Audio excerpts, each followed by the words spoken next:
Good day, and welcome to the unscripted topic. I'm your host, Giovanni Afrika. Today, we'll be focusing on our communities and we'll be zooming in into the Cape Flats. Just to give you some insight about the Cape Flats, let me read you some short summary about the Cape Flats. The Cape Flats, it's a low-lying, sandy area in the Cape Town, South Africa, known for the sprawling townships and informal settlements. It was created largely during apartheid when non-white populations was forced to be relocated from the more central areas. Today, the Cape Flats is forced by a heightened high crime rate, poverty, and unemployment. But it's also home to a vibrant, resilient community with a strong sense of culture and identity. So, with having that as a backdrop of today's video, today I will be speaking about hijacking and smashing grabs and how young futures is being hijacked in our communities. You see the pun that I'm playing there? But let's start. So as we know, I feel like we are the only nation in South Africa that currently has signs up that says smash and grab alert, which is very disturbing. I can talk about I've been overseas and the people that who do not have that type of signs up, but yet in our communities, for example, your Nyanga, your Langa, your Umfuleni, your Philippi, your Alsis River, your Nova Park, your Manenbergs, your Steenbergs, your retreats, all of these places has boards up and signs indicating, oh, this is a hotspot, this is a hotspot. And it's so concerning that the government is making this as tolerable or saying, no, it's fine.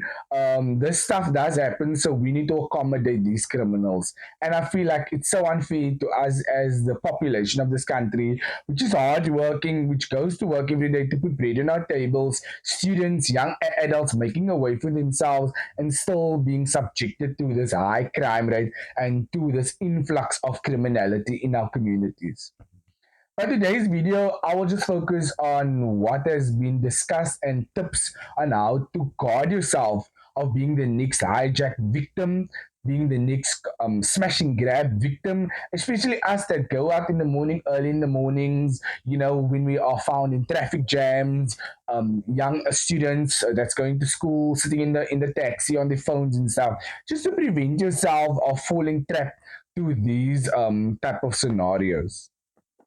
So the tips that has been given to me from credible sources on how to avoid being hijacked and being smash and grabbed is the following. Stay away at all times. Number two, avoid high risk times and areas. Number three, keep your doors locked and windows up. Don't stop to close the cars in front of you. Stay low profile. Be strategic when arriving at home. Choose safe stops. Vary your routines. Watch for staging tactics. And number 10 is if you're confronted, don't risk, don't resist. That is the most concerning thing for me to be stated that to tell you don't resist. It's literally telling me because it's saying that your life is more valuable than the object that they are taking from you, whether it be your phone, whether it be your car. But I mean, like, are we really now so numb to crime that we are giving into it, guys? Or are we really accepting it as this is the norm of the new South Africa, the new dispensation that we are currently living in? I think not. I think this is a problem that needs to be addressed with all the stakeholders in our communities, whether it being the police, whether it being activism, whether it being the policing forum, whether it being ordinary community members and leaders taking a stand and saying we need to relook this problem in our communities. We need to say why put up this board saying that this is a smash and grab hotspot. What are we implementing to say and to prevent this of happening again? The next thing that we will also be talking about is teenagers. This is where the parents comes in. Parents, I'm telling you, teenagers. There's an article that was published like a while ago. I think this incident happened in the beginning of the year, but it was only shine a light on that time, but not again. But still, it is happening on a daily basis in our communities. The article said that teenagers caught on video robbing a Cape Town e-hailing driver to face charges. So if you're not aware of what article I'm referring to, it's the video that went viral where an Indian or Pakistani Uber driver was picking up 3 to 4 young colored men in the Athlone area. You will see in the video, it starts off with him getting in, but as soon as the driver starts driving, the guy that's sitting in front pull up the handbrake and start threatening the driver. And the other one, the guys at the back, is pulling out knives and they're telling him to give his position, and he's just saying, take, take, take, take. Guys, if you need to see, and if you have watched the video before, if you see the fear in that guy's eyes, I mean, like, really, man, that young boy is doing that to someone. It is appalling. It is atrocious that someone could do that to to another human being. And obviously, that guy was prosecuted, and because of the video, and obviously, I mean the driver that was able to go after the incident happened to court and make sure justice is served. But because of that video and because of the technology that is advancing so much, they were able to get a hold of that guys and prosecute him.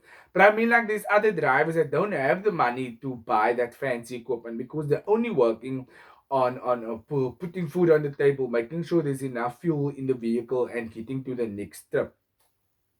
So, why I'm speaking about this? So, there's a culture going around where young adults, or should I say teenagers, is saying, "Mom, I'm wanting to go out with my friends. We're gonna have a nice time, maybe at Grand West or in one city, just to name a few examples." Then they go out. I'm telling you, these kids is so easily influenced by their friends and their peers. So this thing has been training in our communities where young guys, they go, they enjoy themselves, and on their way back home they book a Uber. So the trick works like this: they book the Uber. While they're booking the Uber, they already planned, listen here, we're not gonna pay the Uber.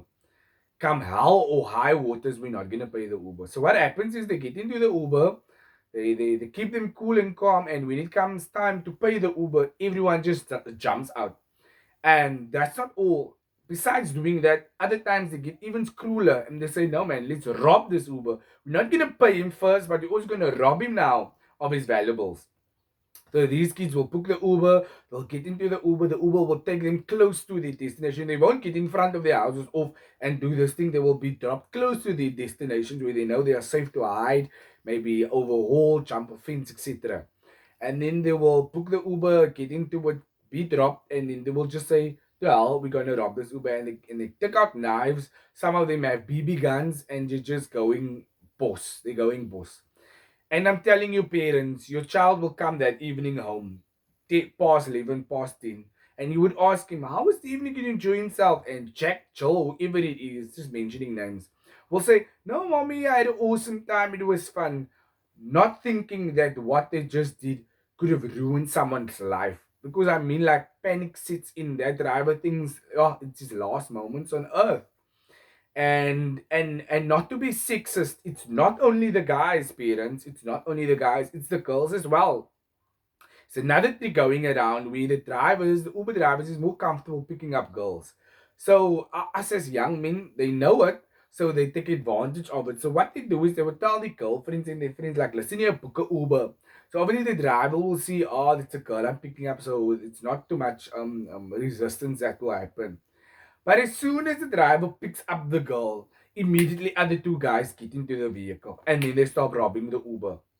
That's the new thing that's happening. I'm telling you, I know of cases that we young adults is being picked up and the police knocking on your door two in the morning, 2, 3 in the morning, and they're looking for your child. They're looking for Jack and Joe and Paul, and you're like saying to the police, when they tell you for what they're being arrested for, you're telling the police, not my child. Parents, let me tell you, it is your child. It is your child. And you know what? This is the culture that needs to stop. It needs to stop with this young teenagers that's doing these things. And I feel like the only way that it will stop is when we as parents and we as brothers, older brothers and sisters, need to tell them of the consequences that will take place when they commit these crimes, when they get involved in it. Because remember, it's not only you that do it, but it's you also that's sitting there in the car that's partaking in these activities. And consequences. I repeat, guys, your life will never be the same again. To have a criminal record in today's environment, I mean, like, the unemployment rate is already high. To be unemployed with a criminal record, I mean, like, who's gonna employ you? So, parents, let me give you some advice on how we can prevent this behavior of continuing. And if your children is actively busy or being exposed to this type of activity, what we can do to prevent it of continuing, and what we can do to say, no, man, not my child will be taken by this demon, not my child will be taken by this devil and be taken down to the ground. Let me give you some tips. It says open communication, regular talking with teenagers about the risk and consequences of crime, creating a safe space for them to share their concerns and influences from peers.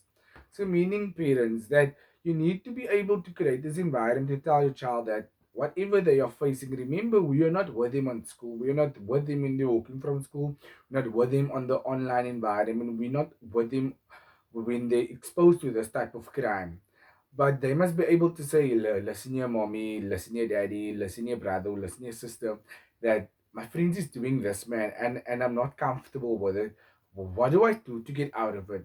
That is when we create safe spaces for our kids to say, listen here, I can go to my parents and tell them about these things. And that will maybe hinder the other ones to say, listen here, that guy is going to expose us. Let's rather leave this business because it's not what we're supposed to be doing. The next one is says know the friends. This is also a very critical one. If you see that your children is hanging out with guys that is funny looking, they are just giving off funny vibes. They are not what you see your child growing up with. Tell your children, tell them, listen here, boy, these friends that you are currently with, man, I don't think they will be beneficial to you.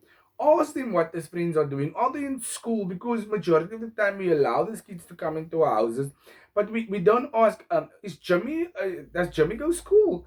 You will find out that Jimmy left school when he was grade 8, but because him and your child attended, joined the same school and the same grade at grade 8, Jimmy left, but now Jimmy comes to school every day to just ask your child, how's it going, bruh? Hanging out, smoking weed after schools. And that's another topic that we'll be going in further down the line. But you just stay on topic, man. So Jimmy left school 2 years ago, but he's still friends with your child. But you haven't followed up to ask, is Jimmy still in school? How's it going with Jimmy's family, etc., etc. So let's know who our kids is hanging out with, what they're talking about, what the activities are, etc. Monitor the online activities. Parents, we are giving too much grace to these children. Listen to what I'm telling you. These kids is telling you, oh, you're invading my private space. They are telling you, oh, when you ask them for the phones, there's so many passwords on the phones. You can't even enter it yet. You paid 15, 20,000 rand for that iPhone 15, iPhone 14. But you now need to be first ask permission. Hi, Diego, can I maybe use your phone, mom? We just want to see how's it going on the phone. What the heck is that about? Let me not go further. I know I touched the nerve now. Let me not go further. Set clear boundaries and consequences. So this is the other thing. I understand our kids can't grow up in a glass cage. It is impossible. Although we would want it as parents, it is impossible. But what I can advise is the following. When your child asks you, mommy, listen here, the guys is having an event, they're going to this thing and that thing. Make sure who is all going. Ask if there's an adult involved. Don't send your child unsupervised. Remember that child is only 18 and above in legal status for a reason. Why? Because the government deems the child unfit under 18 to be able to be capable of looking after themselves and to be capable to be alone because of the reckless decisions that they make, the impulsiveness of their age. So be aware of where they're going, be aware how they're getting home. Tell your child, listen here, mommy will rather pick you up, daddy will rather pick you up. Be that type of proactive parent. Because proactiveness prevents police knocking on your door 3 a.m. in the morning and saying, yeah, Diego needs to be picked up for whatever heinous crime that was committed without you being present. Encourage positive activities. This is the other thing. This children is becoming couch potatoes. They are sitting at home on the phones whole day, on the YouTube, on the YouTube. Yes, YouTube is a very good thing to work because I'm going now on there. But I mean, like YouTube is a positive thing. But if they're watching school activities, good. But they're not watching it.